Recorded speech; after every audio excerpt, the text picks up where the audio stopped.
Hello everyone, this is Remlays from 40k Theories, and welcome to this new episode of 40k Lore for Newcomers.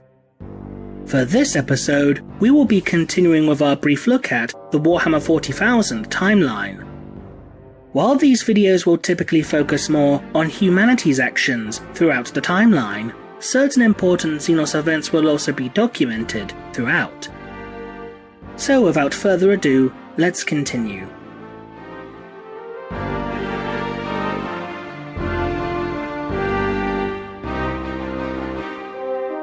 The following account is a chronicle of events occurring throughout M42.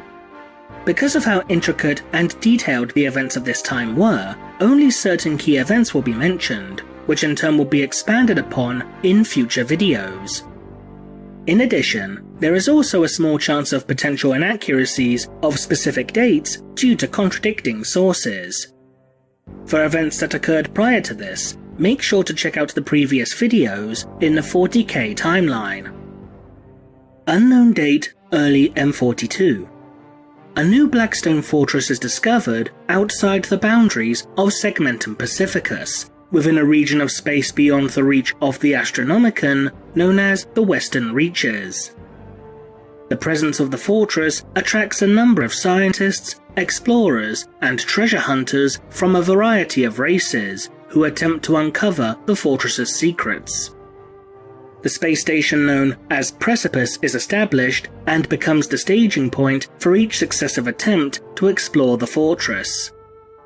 The Aeldari Craftworld of Wulfen dispatches a number of war hosts in an attempt to combat the rising tide of chaos, lending their aid to not only other Aeldari sects, but also the Imperium of Man and the Tau Empire. Seeking to take advantage of Wulfen's apparent lack of defenders, a demonic horde led by the Lord of Change, Kairos Fateweaver, launches an assault upon the Craftworld. The demons, however, would be banished thanks to the arrival of a Harlequin troop and an Anari force led by the Farseer Eldrad Ulthran. A strike force from the Space Wolves chapter of the Adeptus Astartes journeys to the world of Smelter's Heap in response to a number of Drakkari raids.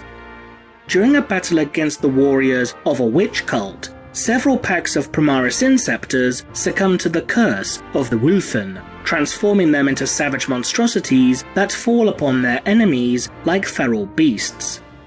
Following the purging of the Drakkari, these Primaris Wulfen were able to regain control of their faculties once more. A Tau colonization fleet attempts to lay claim to the worlds within the region of space known as the Red Scar.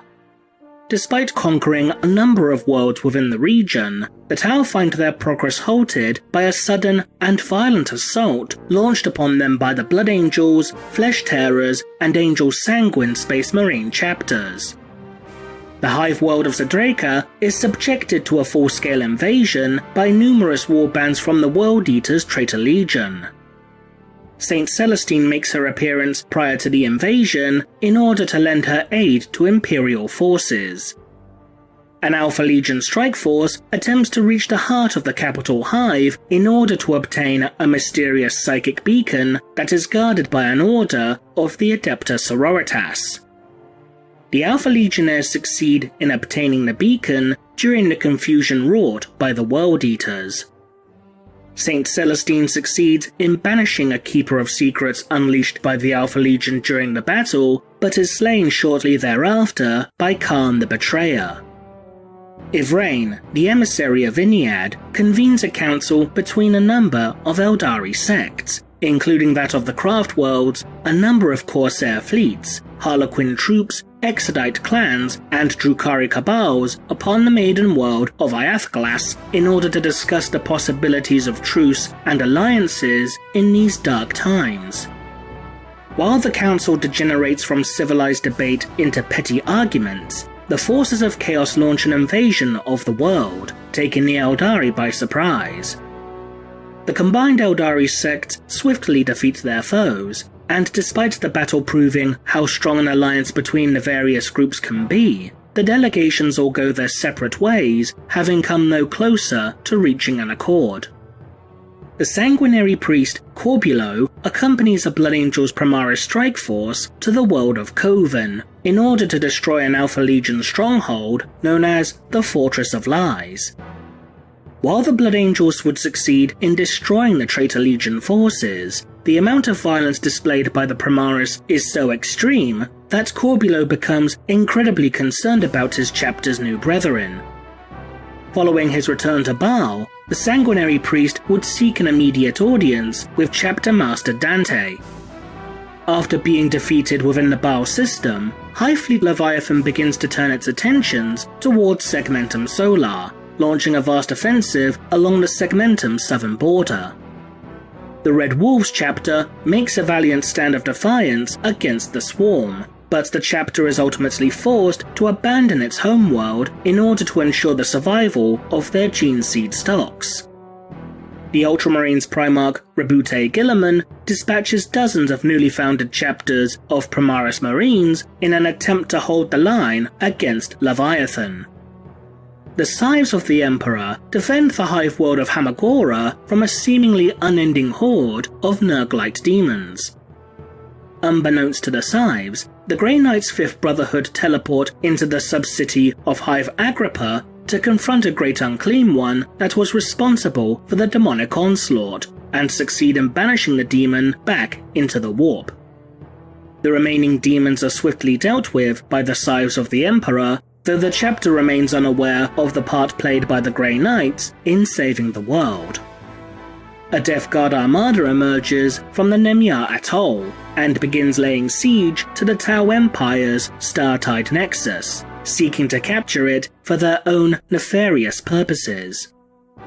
The warriors of the Firecast and the fleets of the Aircast respond swiftly to this sudden assault, and fight with savage desperation, knowing that, should the Nexus fall, then the heart of their empire will be at the mercy of the Death Guard.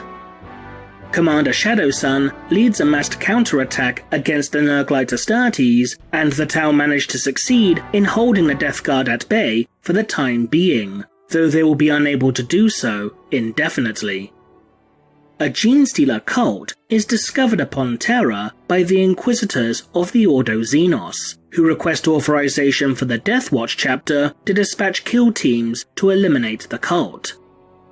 These requests are repeatedly denied by Trajan Valoris, the Captain General of the Adeptus Custodes, who instead chooses to lead a Custodian shield host into the heart of the cult's domain.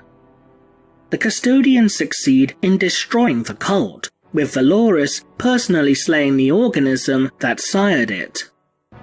Valoris then orders for the cult sanctum to be burned, despite the protests of investigators from the Ordo Xenos, not wishing any but his fellow custodians to lay their eyes upon the vast mural at the heart of the cult's domain, which depicted Holy Terror being consumed by the countless hive fleets of the Tyranid swarm.